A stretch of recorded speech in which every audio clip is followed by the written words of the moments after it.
Hello everyone, welcome to the channel Tutor Box. In today's class I am going to discuss about the another lecture of pharmacovigilance, and in this lecture we are discussing about the ICH guideline of pharmacovigilance, and particularly we are discussing organization and objective of ICH. Clear everyone? In earlier classes I already discussed about the clinical trials as well as preclinical trials. Okay, now I'm discussing the next topic, Unit 4 of pharmacovigilance syllabus.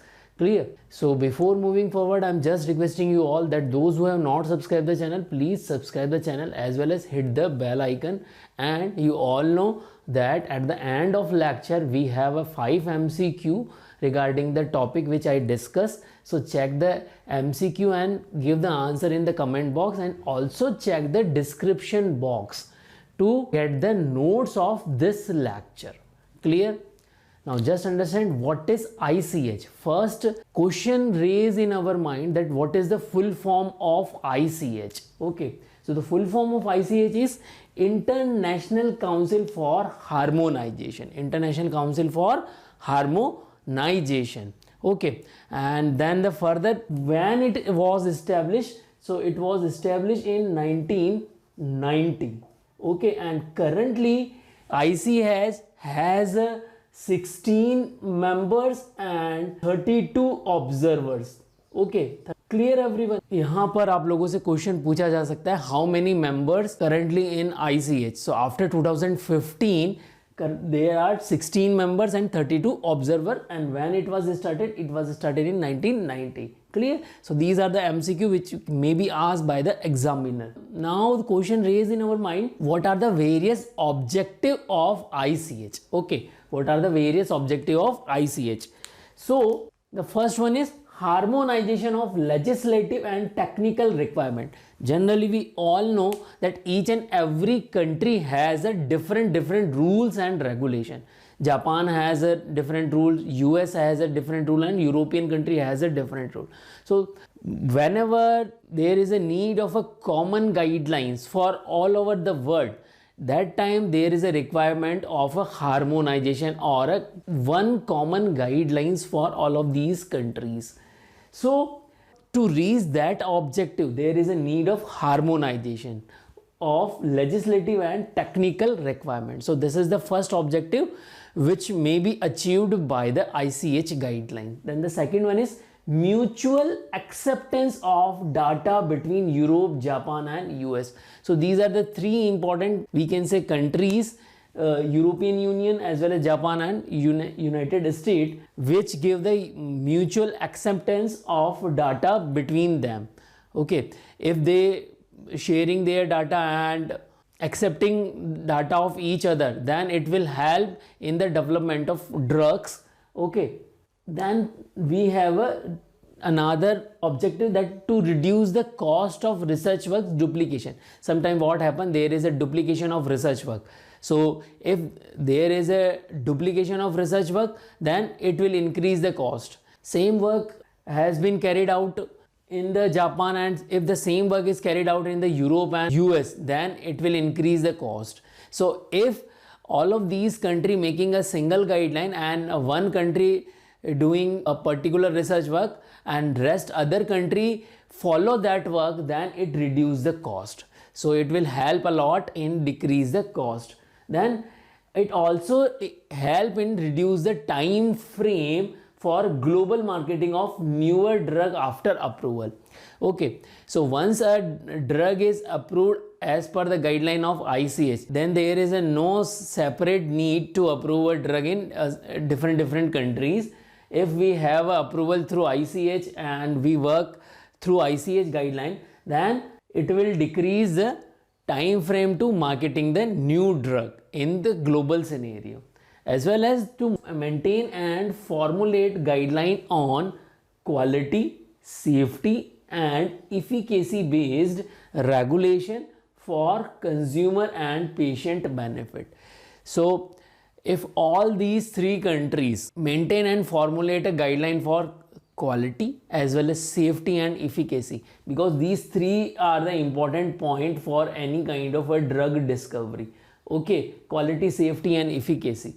So if the quality, safety and efficacy are on the high standards, then it will help in the patient safety as well as consumer safety.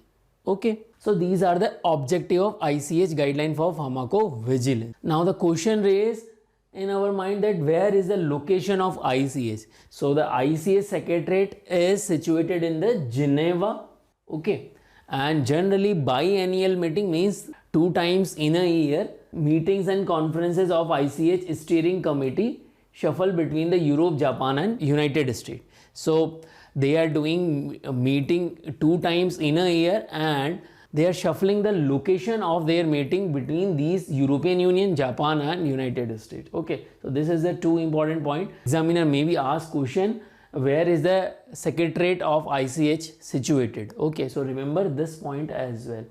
Now just look that who are the member of ICH, who are the members of ICH. So they are the 6 members, okay, from 3 unions we can say.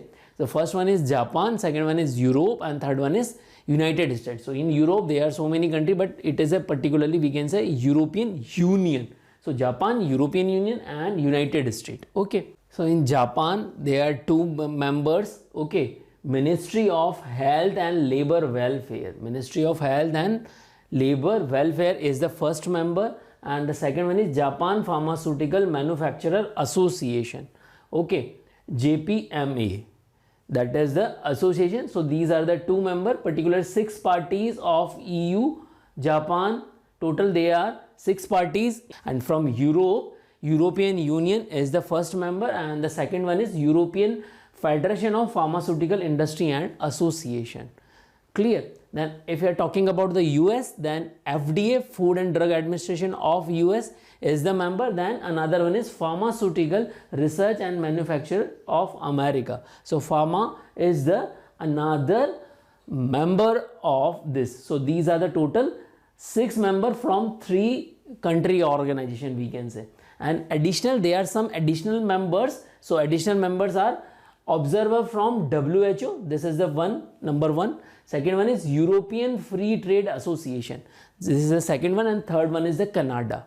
Clear? So these are the members. Sometime question may be asked, write down the members of ICH. So remember these 3 members, and even though in GPAT or in a competitive examination, examiner may ask question from this section as well, that who is the member from the Japan or Europe or US. So remember these members. Clear everyone? Now we are just moving on the organization of ICH. So what is the organization? So organization is divided into 4 parts. The first one is steering committee, ICH steering committee. Second one is ICH coordinators, and third one is ICH secretariat, and fourth one is ICH working group. So all 4 are making organization of ICH.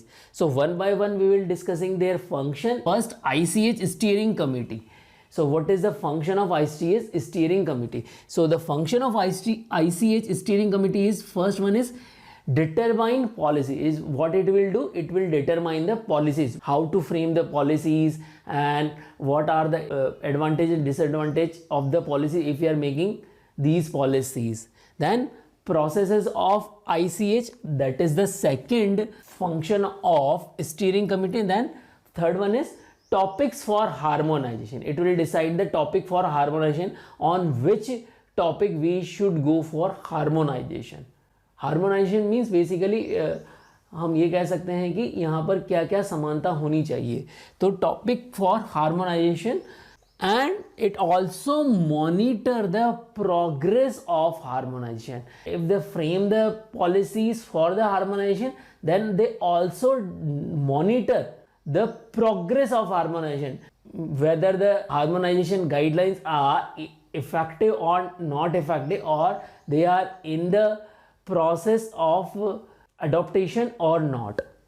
Okay, so these are the function of steering committee. Now who are the members of steering committee? So each of 6 parties, 6 parties means 2 from Japan, 2 from Europe and 2 for United States, these members. Okay, so each 6 party has 2 seats in steering committee, means Japan has 2 seats, European Union has a 2 seats and US has a 2 seats. Means from each of these members, like Japan has a 2 seats, so 1 seat from Ministry of Health and Labor Welfare and 1 seat from Japan Pharmaceutical Manufacturer Association. So similarly from Europe and US, one member from each members nominated to steering committee. Clear? Then if you are looking on the ICH coordinators, so what is the function of ICH coordinator? So the important function is it help in smooth functioning. Okay, because the name of organization is what? ICH coordinator. So it coordinate with every other groups, like it coordinate with the steering committee, it coordinate with the secretariat, it also coordinate with the working group. So if they coordinate with all the members, then it help in the proper communication, and if the communication is the good, then the functioning will be the good. Then coordinators are nominated by 6 parties. Okay, so again all these 6 parties, okay, European Union, US and Japan, 2 from each organization.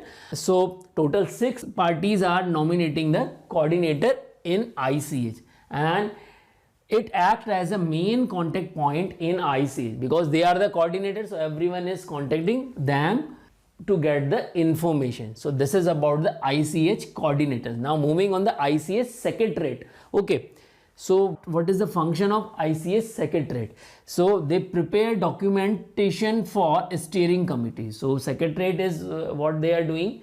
Secretariat is preparing documentation for steering committee. Okay, whatever the steering committee decide and whatever the need of steering committee, so ICH secretariat will prepare the document, and they also coordinate preparation of working group and discussion group meetings. Okay, so ICH secretariat also coordinate in the preparation of working group. There are various working group in the ICH, so they help in the preparation of working group for their meetings and discussions of their group meetings. Clear?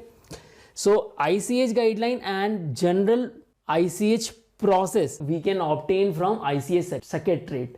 So any organization or any country want ICH guidelines or ICH process, then they can contact to ICH secretariat. So ICH secretariat will give them the ICH guideline and ICH process. Clear everyone? So this is about the ICH secretariat. Now looking on the ICH working group. Now what is the function of ICH working group? So just look at here. There are 3 working group in the ICH. The first one is expert working group. Expert working group known as a EWG. Okay. Then implementation working group, that is known as IWG, and informal working group. Okay, third one is informal working group. So what is the function of expert working group? Particularly this group having the expert of a particular field, like if you are doing quality studies or if ICH is making the quality guidelines, then the people from quality assurance and quality control department, okay, from the manufacturing associations will be the part of expert working group. Okay, then implementation working group, those people who are implement the guidelines, and help in the implementation of whatever decided by the ICH.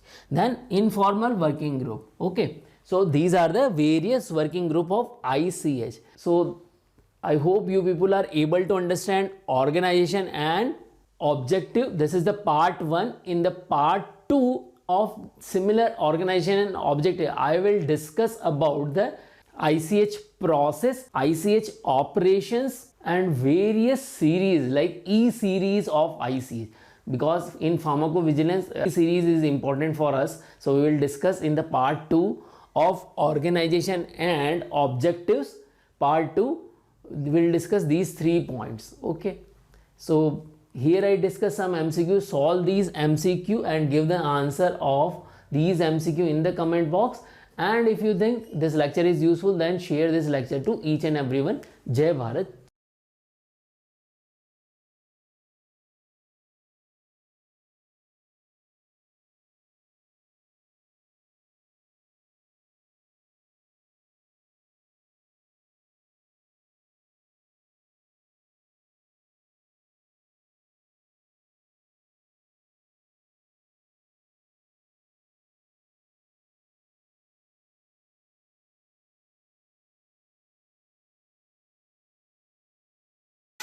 you.